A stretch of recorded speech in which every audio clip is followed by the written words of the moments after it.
हमारे lunch, breakfast और dinner को लेने का बेस्ट टाइम क्या है? Aren't we confuse about that?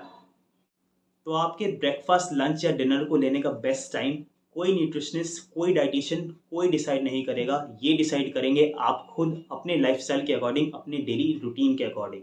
से आपने आज अपना लंच 1 बजे किया तो दैट्स कम्प्लीटली परफेक्ट। या फिर आज सपोज आप किसी मीटिंग में बिजी है तो वही लंच को करने में आपको 2 या ढाई बज गए, तो दैट्स कम्प्लीटली फाइन।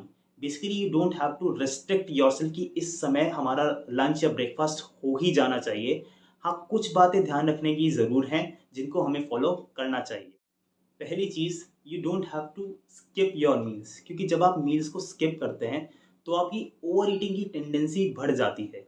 एंड दूसरी चीज़, आपको स्मॉल फ्रीक्वेंट मील्स को कंज्यूम करना है। क्यों? क्योंकि जब आप अपनी स्मॉल फ्रीक्वेंट मील्स को कंज्यूम करेंगे तो आपका जो ब्लड शुगर लेवल है वो ज़्यादा स्टेबलाइज रहेगा, वो ज़्यादा फ्लक्चुएट नहीं करेगा, आपका हंगर कंट्रोल रहेगा और आप ओवर ईटिंग से बच सकेंगे।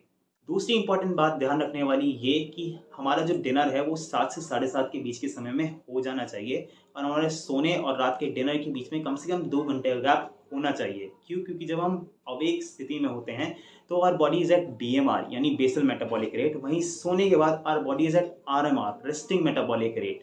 और जब हम रात को देर से खाना खाकर तुरंत सो जाते हैं तो बेसिकली रात को बॉडी का काम है हीलिंग एंड रिपेयरिंग। और जब बॉडी आरएमआर पर होती है और देन जब डाइजेशन में हमारी एनर्जी वेस्ट होती है तो हमें नींद में भी दिक्कत आती है और जो हमारा खाना है वो भी अच्छे से डाइजेस्ट नहीं हो पाता। दूसरा इंपॉर्टेंट रीज़न जल्दी डिनर करने का सनसेट के साथ या 7 बजे तक वो ये कि रात को अंधेरे के साथ हमें हमारी बॉडी में मेलाटोनिन हार्मोन सिक्रीट होता है जिसके कारण हमें नींद आती है। बॉडी की डाइजेशन करने की कैपेसिटी या डाइजेस्टिव पावर दिन में ज़्यादा होती है कंपैरेटिवली रात को, जब मेलाटोनिन हार्मोन सिक्रीट हो रहा होता है। रात को जब दोनों चीज़ें एक साथ होती हैं तो डाइजेशन में कहीं ना कहीं इंटरफेरेंस आती है और जिसके कारण हमें एसिडिटी, ब्लॉटिंग ऐसी दिक्कतों का सामना करना पड़ता है। तीसरी इंपॉर्टेंट ध्यान में रखने वाली बात वो ये कि हम कोशिश करें कि जो हमारा डिनर है वो कंपैरेटिवली लाइट हो। अक्सर हमारे फोर फादर्स और एंसेस्टर्स कहते थे कि eat breakfast like a king, lunch like a prince and dinner like a pauper. तो इसके पीछे एक पूरा कंसेप्ट है, पूरी साइंस है।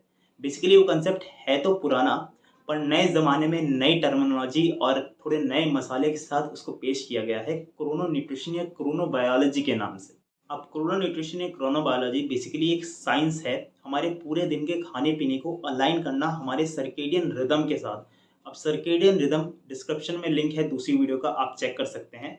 पर फिर भी अगर उसका कष्ट बताया जाए तो सर्केडियन रिदम हमारी बॉडी की इंटरनल क्लॉक है जो कि गवर्न करती है हमारी डे टू डे एक्टिविटीज़, जैसे कि हमारी स्लीप को, इवन हमारे हार्मोन के प्रोडक्शंस को। लाइक कुछ हार्मोन्स का प्रोडक्शन जैसे कि मेलाटोनिन रात में ज़्यादा है, या दिन में कॉर्टिसोल का प्रोडक्शन या एंजाइम जैसे लाइपेस, अमाइलेस, इन सब का प्रोडक्शन ज़्यादा है। तो डाइजेस्टिव पावर जो है दिन में बेहतर है एज कम्पेयर टू नाइट। इसलिए जो है हमारा जो डिनर है वो 7 बजे तक हो जाना चाहिए और जो हमारा डिनर है वो लाइट होना चाहिए as compare to our breakfast.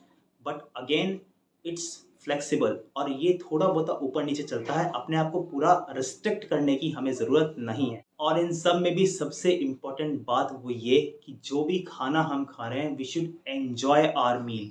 जब हम खाना खा रहे हैं तो हमारा माइंड, हमारी बॉडी, हमारा सोल उस खाने के साथ एकत्व की भावना हमारी होनी चाहिए and we should enjoy that meal, ना कि अपने आप को रिस्ट्रिक्ट करें। तो उम्मीद करता हूँ आपको ये वीडियो अच्छी लगी होगी and do share it with your friends and do subscribe to the channel.